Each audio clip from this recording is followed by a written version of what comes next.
children. Hope you are doing well and safe. I am Shani from CKHS Manimuli. I hope that all of you have enjoyed our first story, that is the mysterious picture. Haven't you? Okay, good children.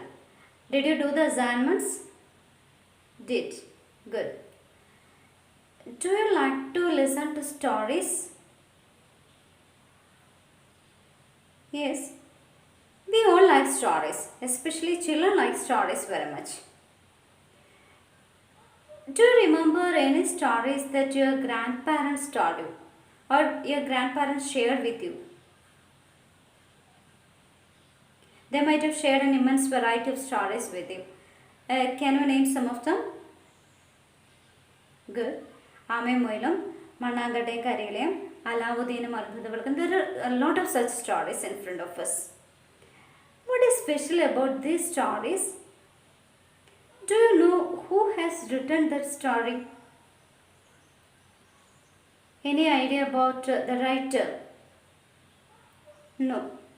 Who told it first? No idea. And what do we call this type of stories in Malayalam? They are called Nadodi Kadagal. In English we call it as folk tales or folk stories. What is special about these folk tales or folk stories?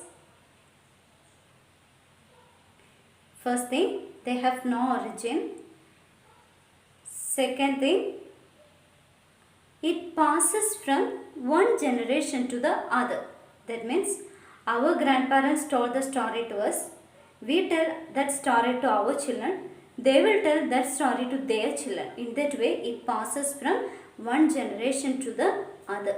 So, that is a feature of these folk tales. What about the characters? Who are the characters in the story?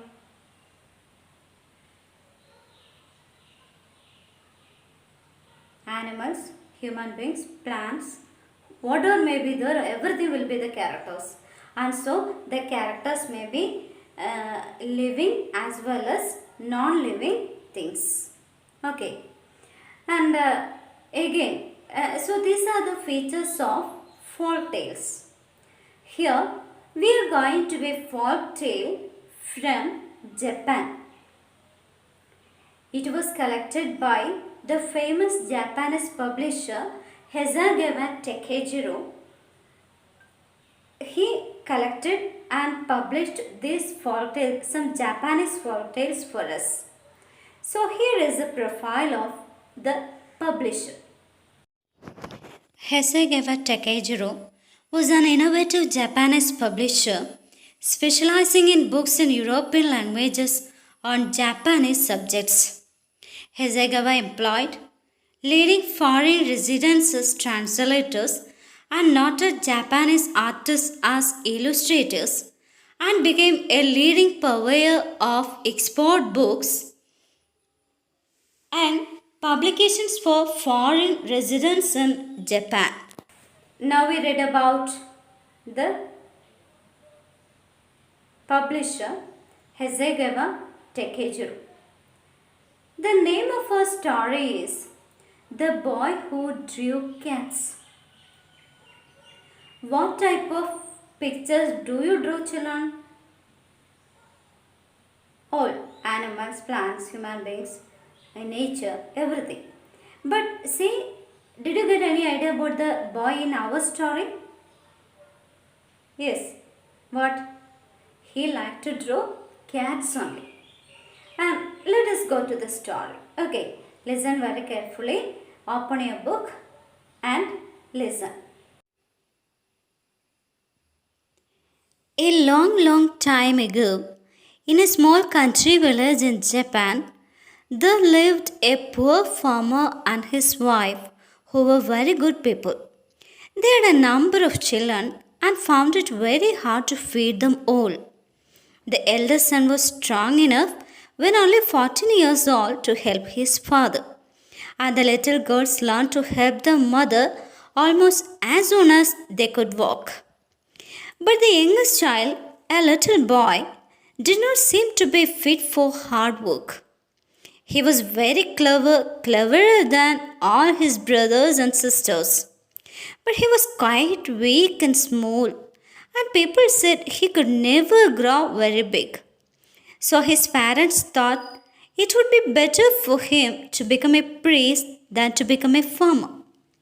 They took him with them to the village temple one day and asked the good old priest who lived there if he would have the little boy for his acolyte and teach him all that a priest ought to know.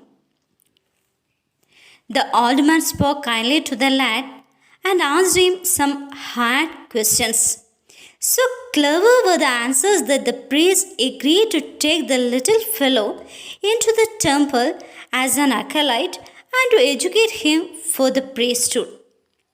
The boy learned quickly what the old priest taught him and was very obedient in most things. But he had one fault. He liked to draw cats during study hours and to draw cats even where cats ought not to have been drawn at all. Whenever he found himself alone, he drew cats. He drew them on the margins of the priest's books and on all the screens of the temple and on the walls and on the pillars. Several times the priest told him this was not right. But he did not stop drawing cats. He drew them because he could not really help it. He had what is called the genius of an artist.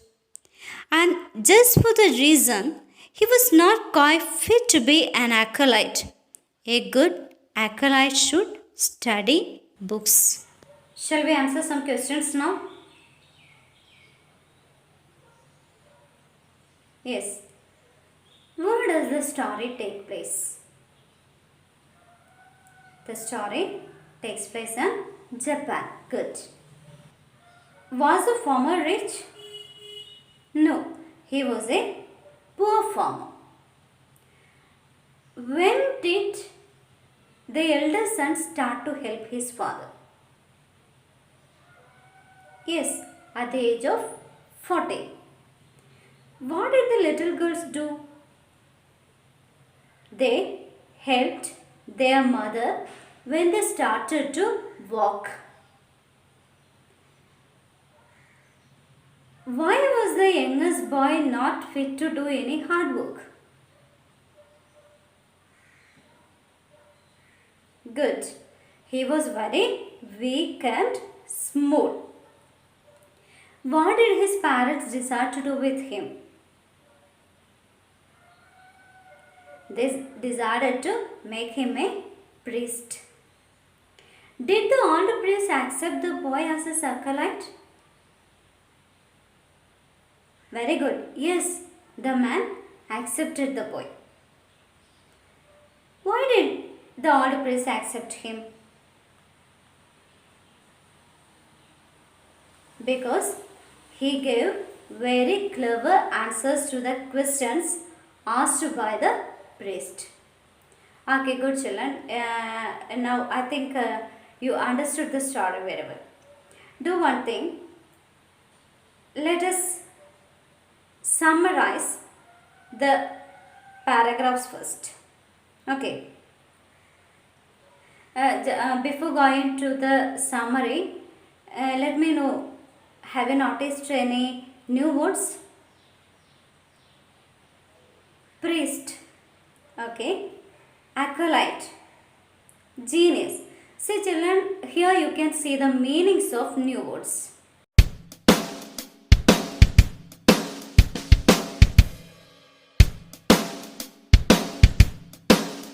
Now we will be able to summarize the story. Shall we? Okay. Long ago, in a country village in Japan, there lived a poor farmer with his family. He had a number of children. The elder son started to help his father at the age of 14. The daughters helped their mother when they started to walk even. But the youngest boy was not fit to do any hard work because he was very weak and small. So his parents decided to take him to become a priest to a temple. They took him to the village temple and the priest accepted the boy as his acolyte.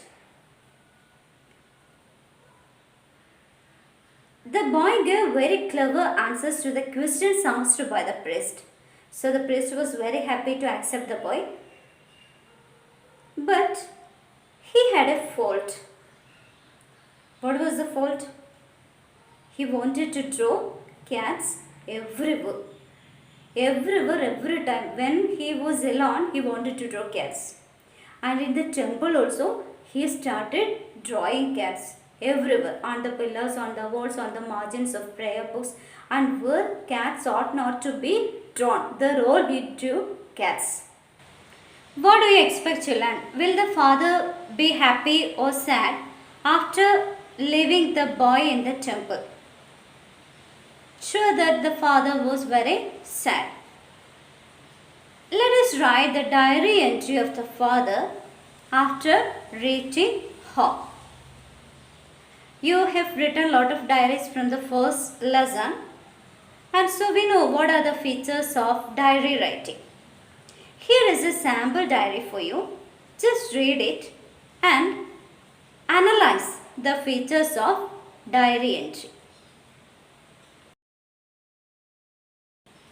Say children, what are the things we have to remember when we write the diary?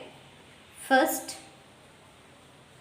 date and day should be there, and if possible, time also can be written. Then,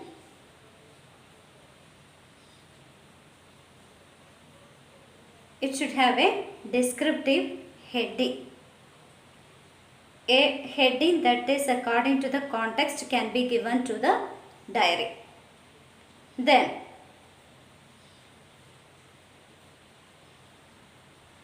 a detailed body should be there.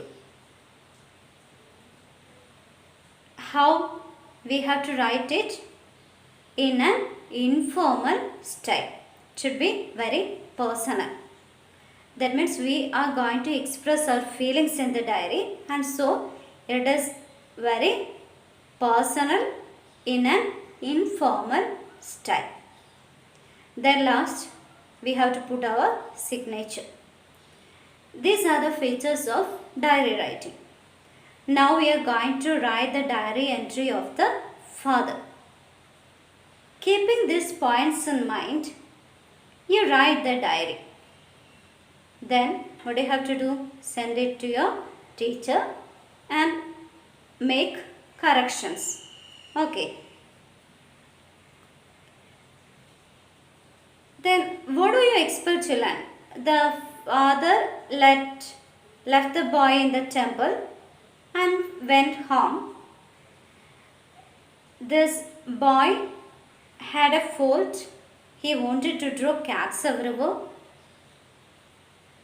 He couldn't control it. And this old priest gave him lot of warnings. It was not right. Yeah, you have the talent of an artist, but it will not be there in the case of an acolyte. An acolyte should read books. You should study and don't waste your time by drawing cats everywhere. The old priest gave lot of warnings. Then, what happened to the boy? Let us read. One day, after he had drawn some very clever pictures of cats upon a paper screen, the old priest said to him severely, "My boy, you must go away from this temple at once. You will never make a good priest, but perhaps you will become a great artist. Now, let me give a last piece of advice, and be sure you never forget it. Avoid large places at night, keep to small." The boy did not know what the priest meant by saying, "Avoid large places, keep to small."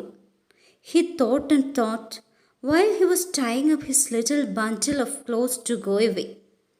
But he could not understand those words, and he was afraid to speak to the priest any more except to say goodbye. He left the temple very sorrowfully and began to wonder what he should do. If he went straight home, he felt sure his father would punish him for having been disobedient to the priest. So he was afraid to go home. All at once, he remembered that at the next village, 12 miles away, there was a very big temple. He had heard there were several priests at that temple, and he made up his mind to go to them and ask them to take him for the acolyte. Now, that big temple was closed up, but the boy did not know this fact. The reason it had been closed up was that a goblin had frightened the priest away and had taken possession of the place. Some brave warriors had afterward gone to the temple at night to kill the goblin, but they had never been seen alive again. Nobody had ever told these things to the boy, so he walked all the way to the village, hoping to be kindly treated by the priest. Was the older priest angry towards the boy? Yes, of course. What did he tell the boy? He told the boy to leave the temple at once. What was the advice given to the boy by the priest? Avoid large places at night, keep to small. Did the boy understand that advice? No, he didn't understand. So, let us read it once again. While reading, what you have to do? Underline the difficult words or new words. The meanings are displayed on the screen, so it will be easy for you to pick the meanings and understand the sentence. Read it once.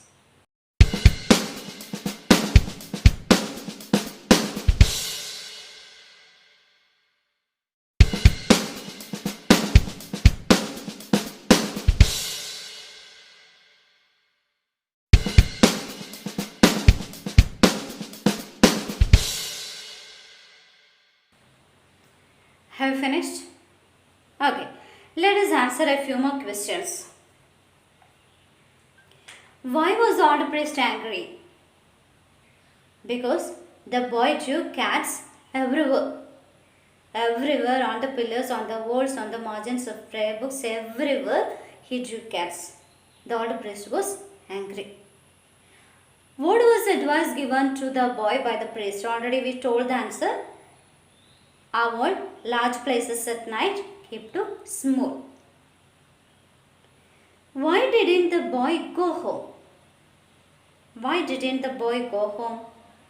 Because he was afraid of his father. Why? His father will punish him for being disobedient to the priest. In fear of punishment, he decided not to go home. Where did he go then? Yes, he went to a faraway temple. It was 12 miles away from the.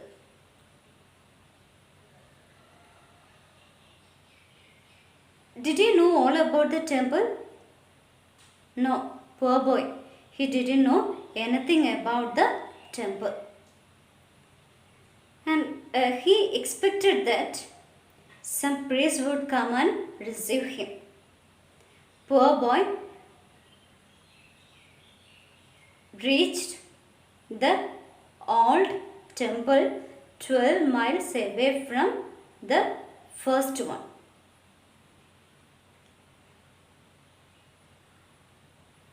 Now, there might have a conversation between the priest and the boy before leaving the temple. Can we write the conversation?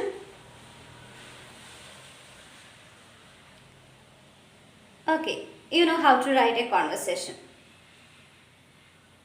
See here on the screen you can see the features of conversation.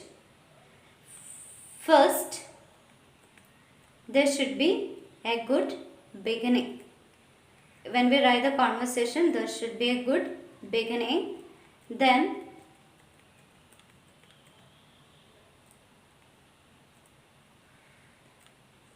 convey the message very clearly.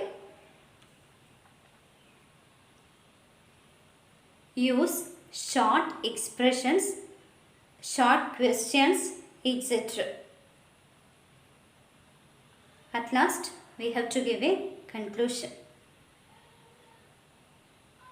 Now we are going to write the conversation between the priest and the boy.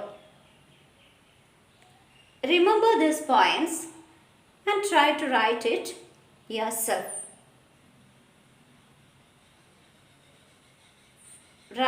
See, I gave you two assignments.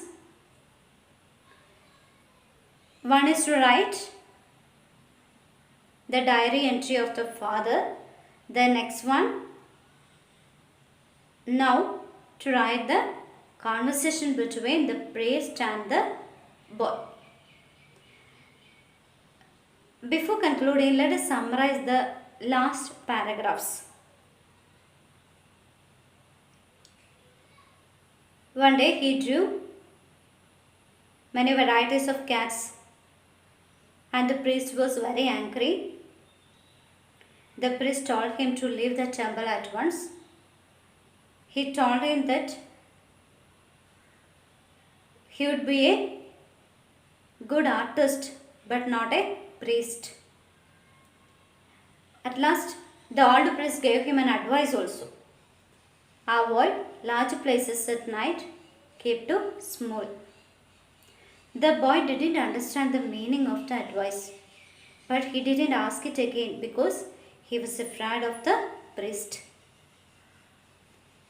He took his bundle of clothes and left the temple. He was afraid to go home because he thought that his father would punish him for being disobedient to the priest. So he decided to go to a faraway temple which was 12 miles away from them. He didn't know anything about the temple. He thought that some good priest would come and receive him. He didn't know that the old temple was closed because a goblin had frightened the priest away and had taken control of the temple. Many brave warriors went there to kill the goblin, but it was in vain. The goblin killed them all. Our poor boy, he didn't know anything about it, and he reached the temple. Okay, so let us stop here today. Don't forget to do the assignments as well as try to answer the textual questions given there and send that to your teacher. Make corrections.